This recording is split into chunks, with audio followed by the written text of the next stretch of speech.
Au nom du Père, du Fils et du Saint-Esprit. Amen. Grande joie d'être là avec toi en ce 25 février, samedi. Et nous sommes dans ce temps de grâce, ce temps déjà de carême. Profitons bien de ce temps de retraite. Nous allons vivre le temps de carême comme une retraite. Et chaque jour, la Lectio Divina sera pour nous comme un moment de formation pour vivre bien cette retraite. D'accord? La première lecture d'aujourd'hui, c'est Isaïe chapitre 58 à partir du verset 9, qui nous dit ceci. Si tu bannis de chez toi le joug, les gestes menaçants et la parole méchante, si tu te prives pour l'affamer, si tu rassasies l'opprimé, ta lumière s'élèvera comme dans les ténèbres, et l'obscurité sera pour toi comme les milieux du jour. Le Seigneur sans cesse te conduira et te rassasiera dans les lieux arides, et donnera la vigueur à tes eaux, et tu seras comme un jardin arrosé, comme une source jaillissante, dont les eaux ne tarissent pas. On reconstruira chez toi les ruines antiques. Tu relèveras les fondations des générations passées. On t'appellera réparateur des brèches, restaurateur des chemins, pour qu'on puisse habiter. Si tu t'abstiens de violer le sabbat, de vaquer à tes affaires en mon jour saint, si tu appelles le sabbat délice et vénérable le jour saint du Seigneur, si tu l'honores en t'abstenant de voyager, de traiter tes affaires et de tenir des discours, alors tu trouveras tes délices dans le Seigneur. Je te conduirai en triomphe sur les hauteurs du pays. Je te nourrirai de l'héritage de ton père Jacob, car la bouche du Seigneur a parlé.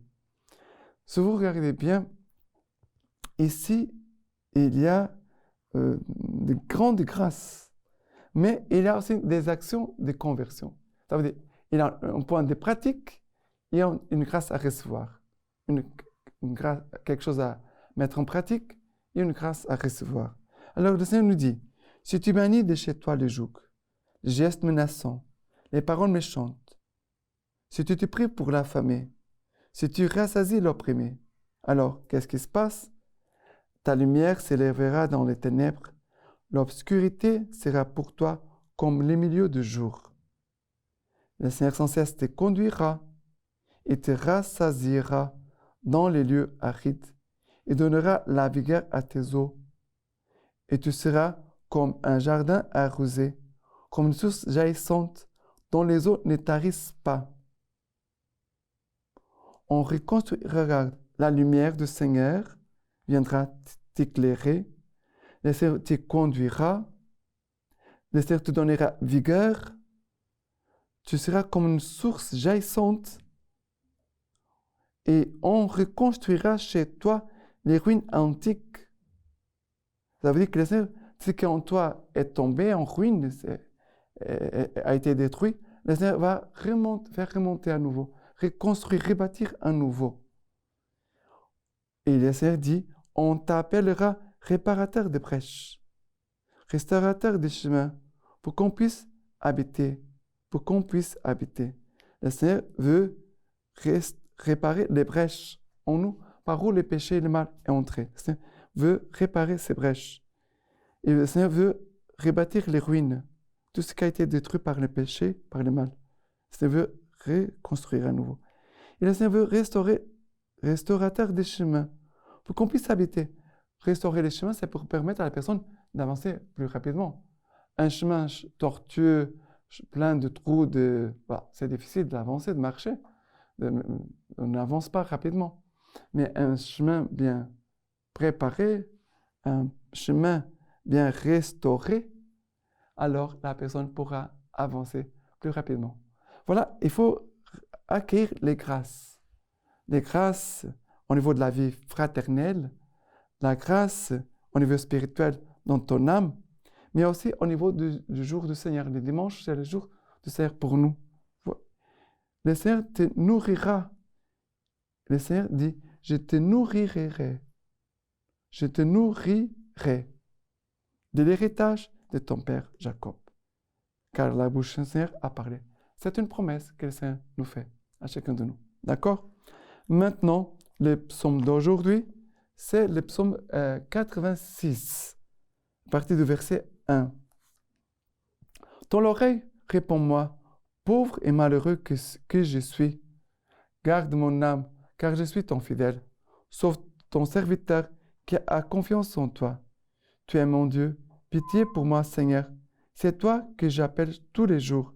Réjouis l'âme de ton serviteur quand j'élève mon âme vers toi, Seigneur.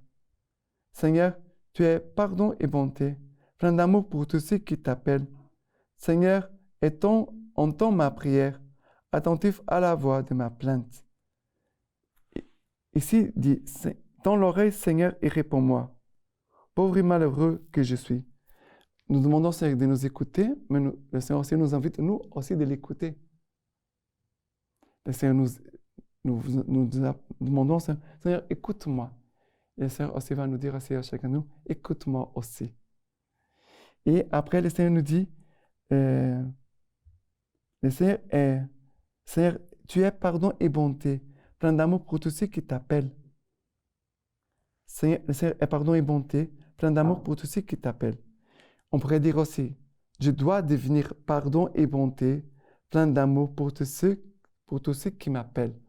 On doit aussi appliquer cette parole pour nous.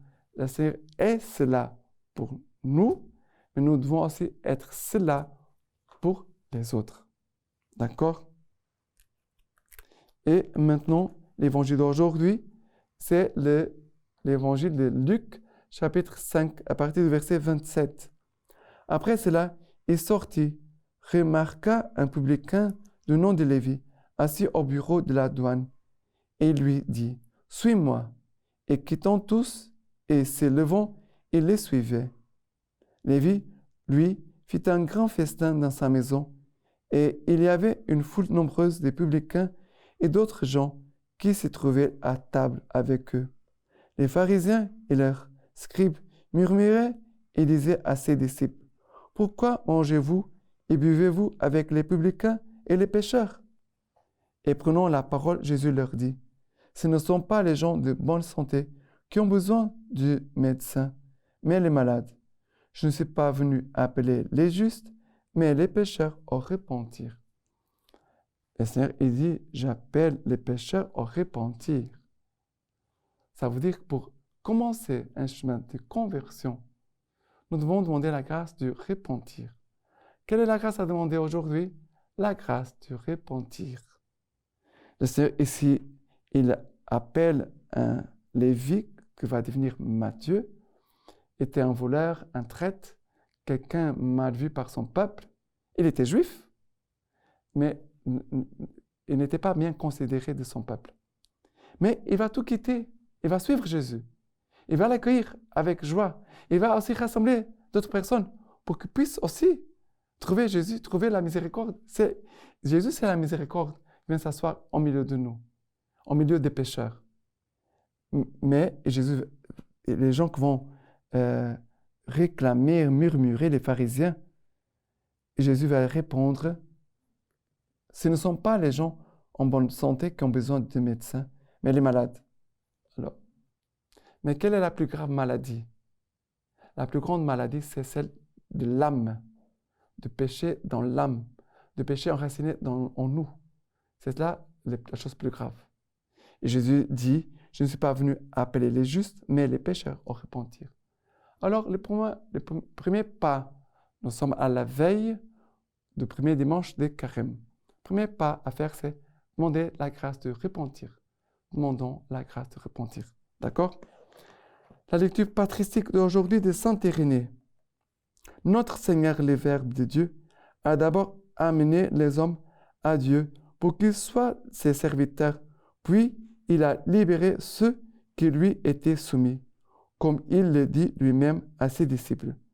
Je ne vous appelle plus serviteurs, car le serviteur ignore ce que fait son maître, mais je vous appelle mes amis, car tout ce que j'ai appris du Père, je vous l'ai révélé. En effet, l'amitié de Dieu confère à ceux qui y accèdent l'immortalité. Les hommes qui sont dans la lumière n'illuminent pas. Les hommes qui sont dans la lumière n'illuminent pas, eux, la lumière, mais par elle sont illuminés et par elle resplendissent. Loin d'apporter quoi que ce soit à la lumière, ils bénéficient et sont illuminés par elle. Maintenant, je vous laisse la bénédiction par les mains toutes pures de la Vierge Marie. Que Dieu Tout-Puissant vous bénisse et vous garde, le Père, le Fils et le Saint-Esprit. Amen.